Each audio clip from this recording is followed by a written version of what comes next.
Hello, I just want to go through the test that we had last Friday where we introduced now a complete sentences because we've got verbs coming in and put together with nouns. I've tried to keep it reasonably simple with nouns that don't have definite articles to, so in other words they're going to be indefinite, so it will be a or an before the noun usually. So number one, angelos, laos, soze. Angelos is what? A second declension masculine noun,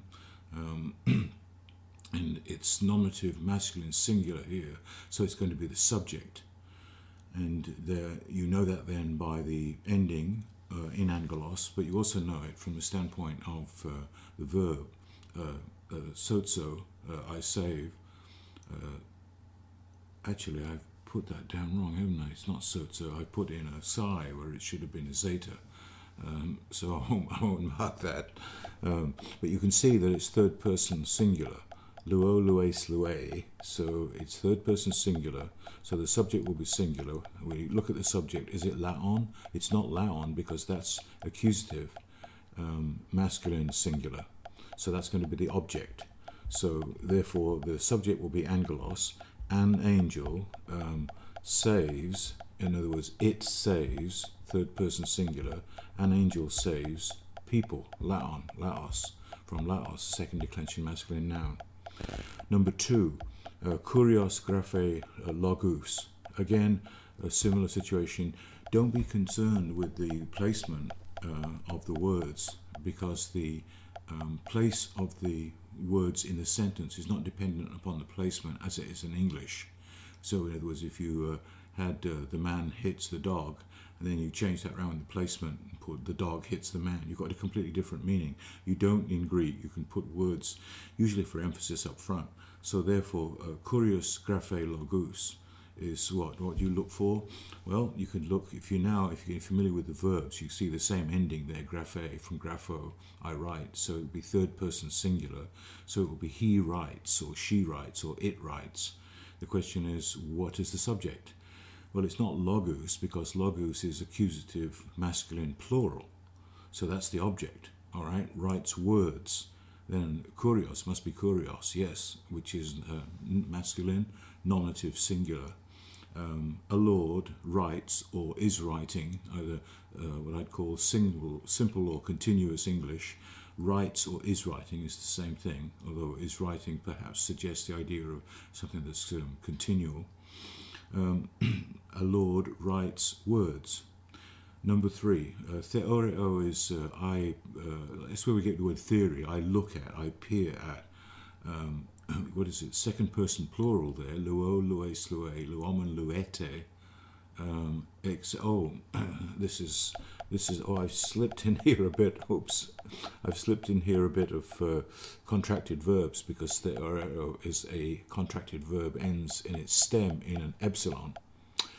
But you still will be able to work it out, I think, from the ending, because ter would suggest to you that it's second person plural. So if you looked up in the back of the book, even though you had not done contracted verbs until this week, you could actually work it out, which is then you plural. You are looking at, then it would make sense, because agrus, from agros, second declension masculine noun, is accusative masculine plural. Logoi, logus, logon, logos. So therefore, what we have for number three is you look at, or you are looking at, fields. Number four, eke thrown on. Echo is a very common verb that I have. Ekoikes ike, so it would be he, she, or it has. Thrown on, from thronos. Again, look, it's masculine. Accusative singular, so therefore it will be he has indefinite a throne. He has a throne. Once you work on the code, so to speak, and crack this open, you don't guess anything.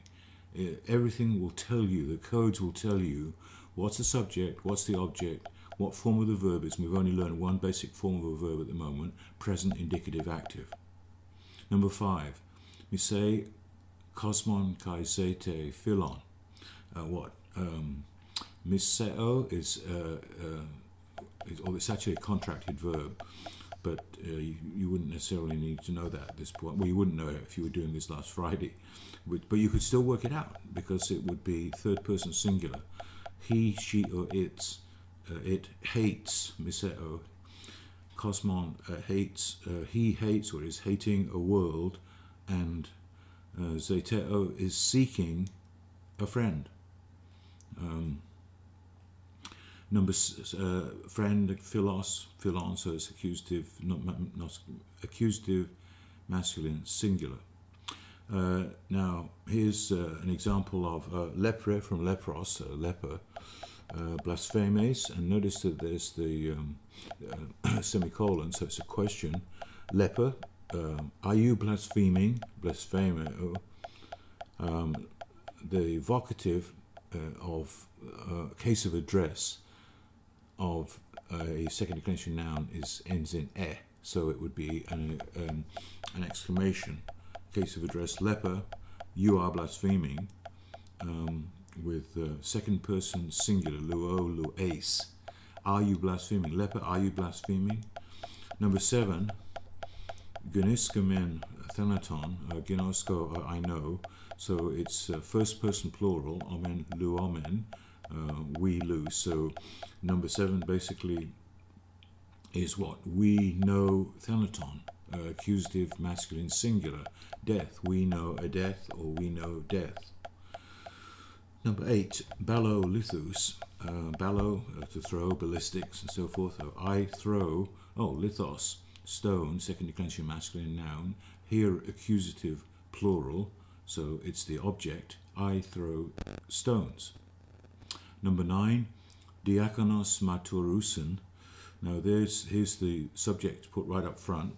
Diakonos is servant, so diakonoi, it's going to be plural. It's nominative masculine plural, so therefore it will be the subject, so it will be servants. What? Servants, and then what are they doing?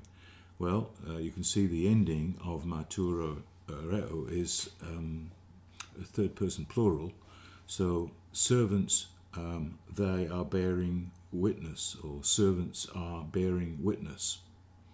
And finally, number 10, echo ekthrus, again, very common, echo. Amy and echo are very, very common for obvious reasons, the verb to be and the verb to have. Echo, I have. Ekthros, second declension masculine noun, here accusative plural, so therefore it will be the the object. So I have enemies, and then you notice that there's a semicolon there, so it's a question. Do I have enemies? Okay, thanks.